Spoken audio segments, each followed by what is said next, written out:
Did I ever tell you I was a psychology major? Yes, I majored in psychology, and then I stopped it, left college, and became a comedian because I figured I'd rather make fun of people than help them. It's a true story.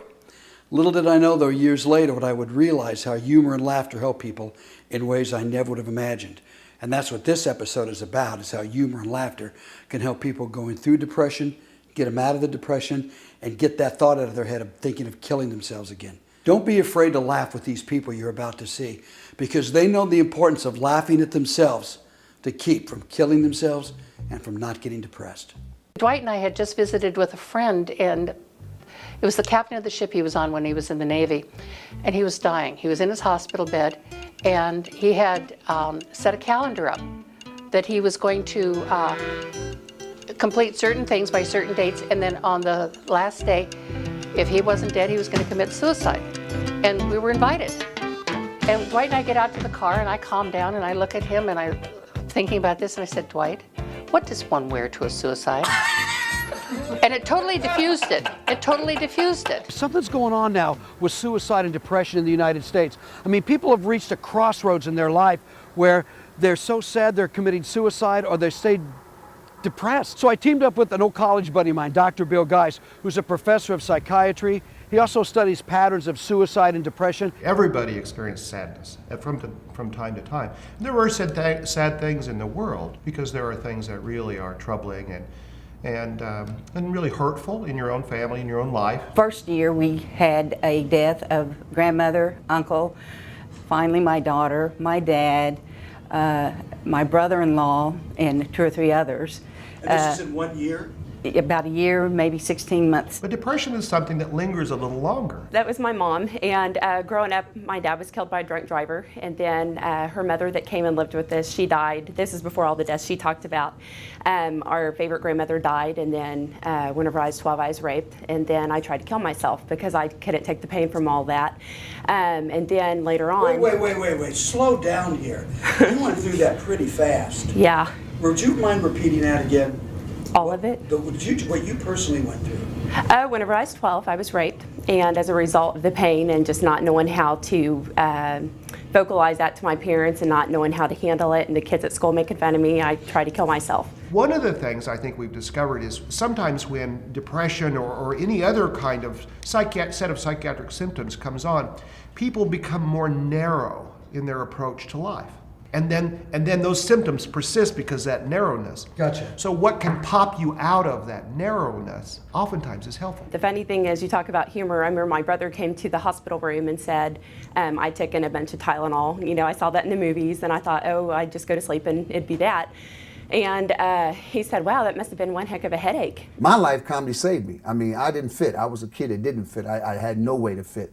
And I decided, since I wasn't going to fit, I was going to fit so badly that I was going to walk to my own tune, and comedy became it for me. What did that do to you when he said that to you? It made me feel better, you know, because it made me laugh. Do you find the people that have a hard time getting out of their depression do not have that ability to laugh at themselves? Absolutely. I mean, if you're sad, things are less humorous. Right. But humor also can help you gain flexibility again. I'll tell you one, I never told anybody the story. There was a time in college I was going to jump out of a window playing college basketball. It wasn't going the way I wanted.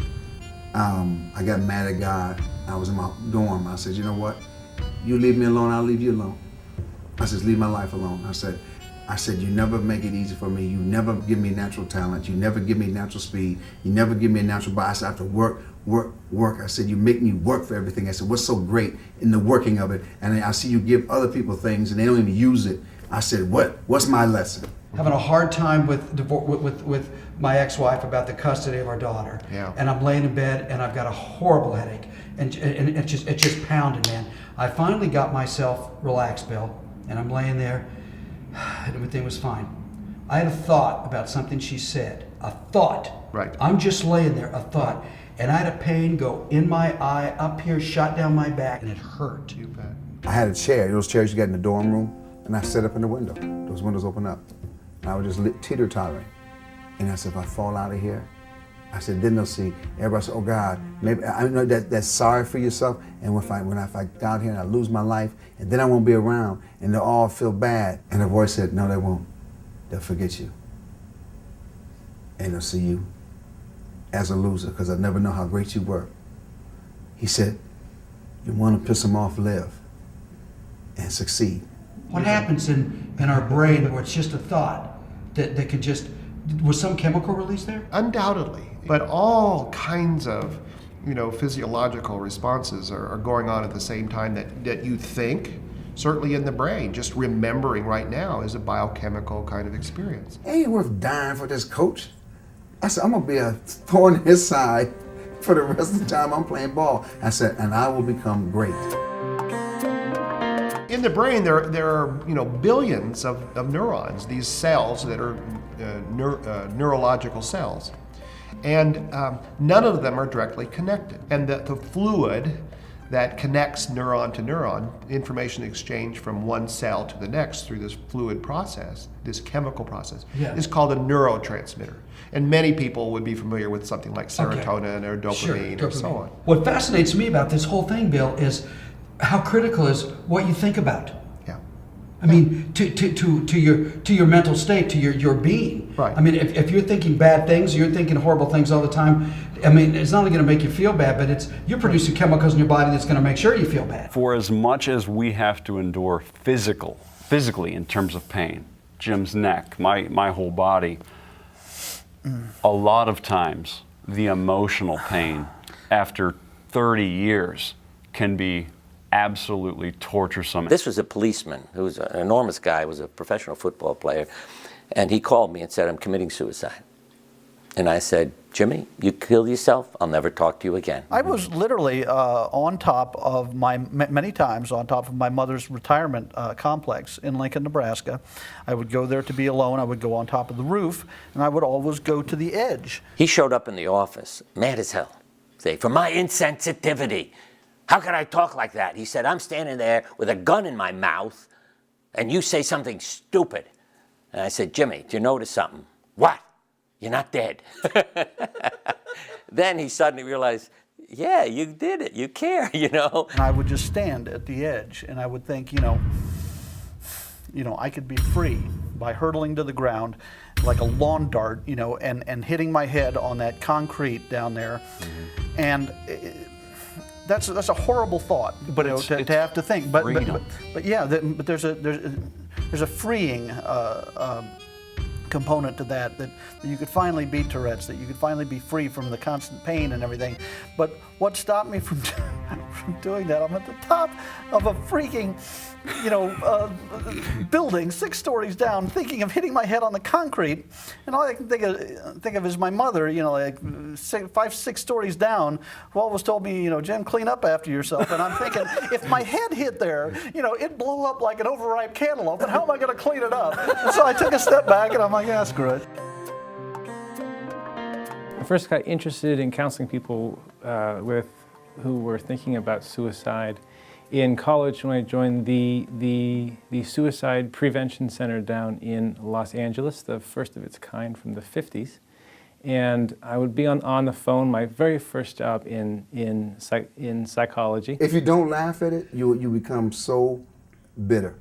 So it's almost easy for me to talk about the time I lost my humor. Be sitting around a table making jokes, and people would call, and you were just right in that person's story.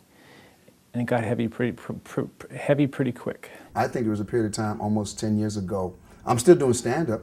I'm on the road every weekend. I've been on the road since '83. But I had anger, and I didn't realize how much anger had built up in me about Hollywood, about why can't I get movies? I actually thought I was the next one. So when they call in, and you're supposed to say, what's going on? It's the phrase that doesn't imply pity or whatever. You're supposed to say, what's going on? And that would be just from the moment, what's going on? And you'd hear this chuckle, and it'd almost be like, I expected someone professional on this line, and there I am stuttering. I thought I was going to be one of those guys, oh man, you should have seen this guy, Sinbad.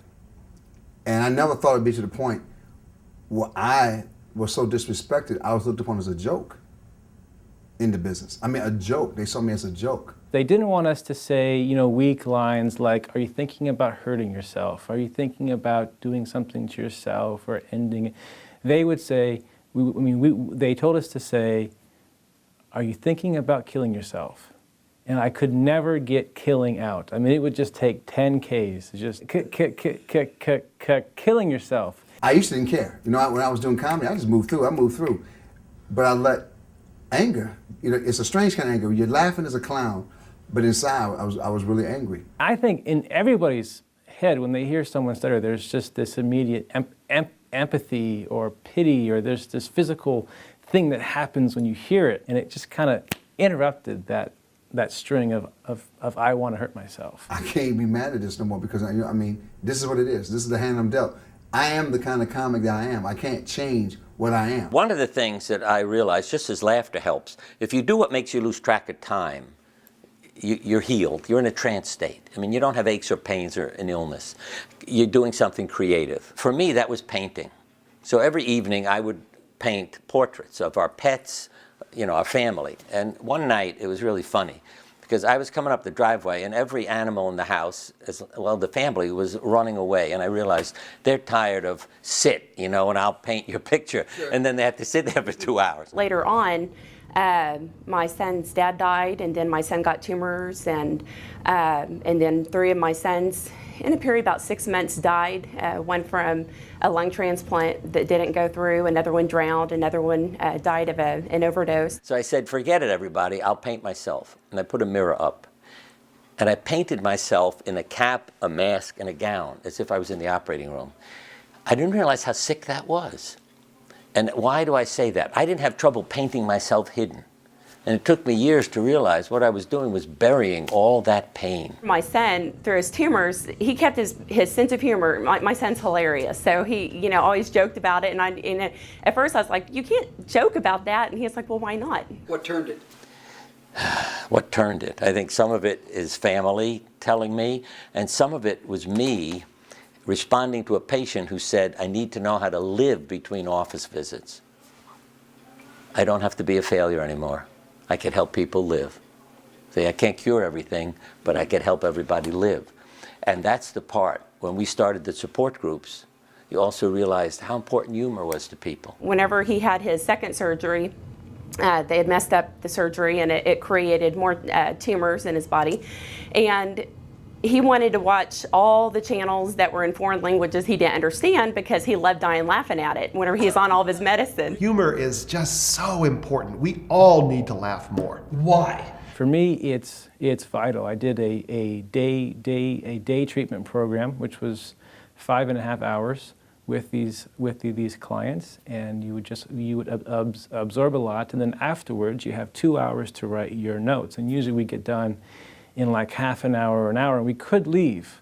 But we found ourselves just sitting there for the full 2 hours and laughing and just joking or playing dominoes. We had to get it out so we could then go home and be with our families. I didn't know why I shaved my head. All I kept telling my family is I have to, I have to, I have to. I had been doing counseling with this one client with her for about 2 years, and she had a really serious history of suicide. A lot of trauma when she was young.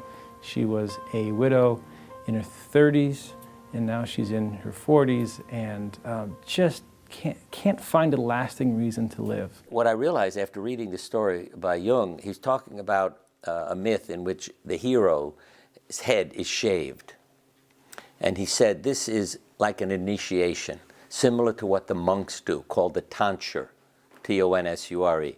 And it's an uncovering, see, of spirituality. She says she has attempted suicide 100 times, and she's been dead 4 times, and then they would bring her back. And when I read that, I thought, oh, brother, if I'd had a therapist, see, they might have said to me, Siegel, it isn't about your head, it's about, like that guy you painted. Get rid of that layer, uncover, deal with your feelings, don't be afraid. I'd known her for about, as I said, for about 1.5 years, and I said, you're quite a perfectionist, right? And she said, yeah. And I said, isn't this, all this failing, because she called it failing, isn't all this failing at suicide bothering you? And she just stood there for a moment, and then she just cracked up laughing, and she's like, I'm not trying anymore, I don't want to be a failure.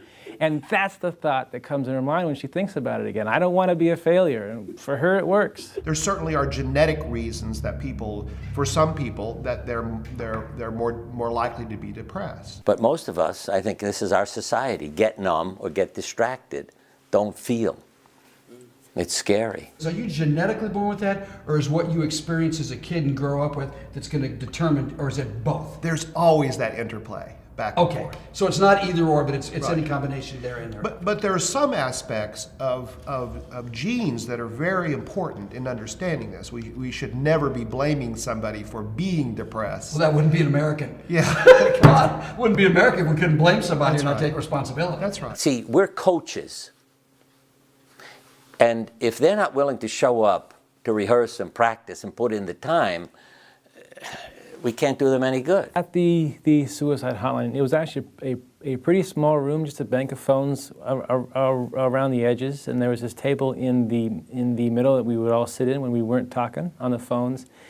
And sometimes you'd have a really rough day. Maybe there'd be 3 of you there, and you get 9 calls, and you just have 3 of you just back-to-back phone calls, and it'd be very rough. And you're just absorbing all those stories. So if you were, the coach of a baseball team, and one kid stays for 2 hours to practice, yeah, he's going to be a lot better at the end of the year than the other kid who goes home after 15 minutes. And I think the same is true, whether it's humor, love, laughter, that we can only coach others. I want to help you laugh. You want to put in the time, we can change your life, and you can lighten up and feel differently about it. You give them support, you give them referrals, and then they say they're fine for now, and then they hang up. But you never know, so it's hard just to let it go. So I'm really happy that it's a closed room that we do it in, because the laughter, the sick jokes, the bad jokes, the hotline humor that comes out, we wouldn't want to make it public. But we have to do it so we can take that next phone call and be ready to absorb whatever they have to say, to get into their life and their pain, just to squeeze that sponge of the pain that we've absorbed. I think the most important message is some people can do it without medicine. But if you do need medicine, that's not some kind of failure. It's not like you're not working hard enough. But Bill, doesn't some people want to take medicine and just not take the responsibility for managing their own emotions? Oh, sure. It can absolutely get in the way. Medicine can absolutely be detrimental. But it's also helpful in ways that sometimes gets castigated in a way that's unfortunate for those people who need it. Some people, and we just understand so much more about these genes. There's a project going on at Mayo right now where everybody who comes in for services gets a genetic array. It's a little bit expensive, but it's a research project.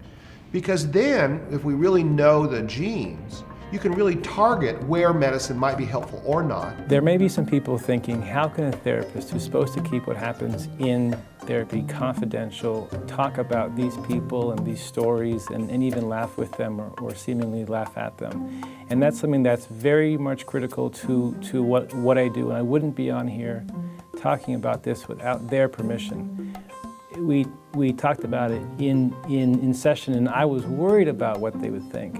But they're actually thrilled that I'm able to share their story, and they're rooting for me on this. Especially since I started, they know what a thing it is for me to come on here and do it. So it's a shared vulnerability that I'm sharing with them. There was a woman that I interviewed, and she said, I wanted to kill myself. Matter of fact, I had cut my wrist, and I think I was dying. Yeah. And she said, and I was dying, and I saw Jesus. And I said to myself, what am I seeing Jesus for? I'm Jewish, I shouldn't be seeing Jesus. She said, I started laughing, and I came out of it. What a great joke. And I've been better ever since. Another guy told me that he locked the keys, he shut the garage door, started the car, sat in his car, to kill himself. Yeah. Woke up the next morning and realized, I'm not only not dead, I'm out of gas.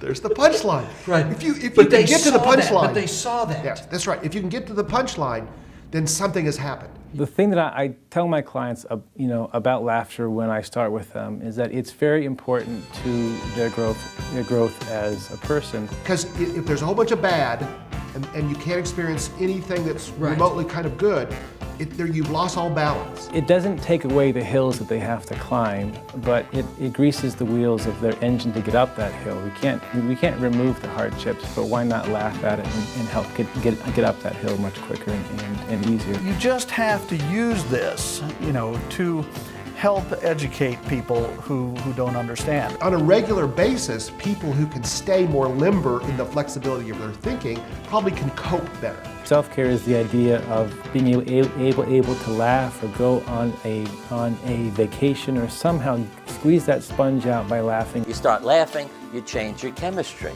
see? And I think that's the important aspect of it. If you can laugh about it, if you can smile, if you find somebody like, man, you know what? This is jacked up, but I'm here. It got to the point, it was so ridiculous, so much had happened in our family. You just have to laugh at it, and you learn how to appreciate life, and you learn really, really quickly. Don't you kill yourself. You hang. You hang in there, you do not kill yourself. You really have two choices. You can die a little bit more every day, or you can learn how to live a whole lot more every day. And we just chose how to learn how to live.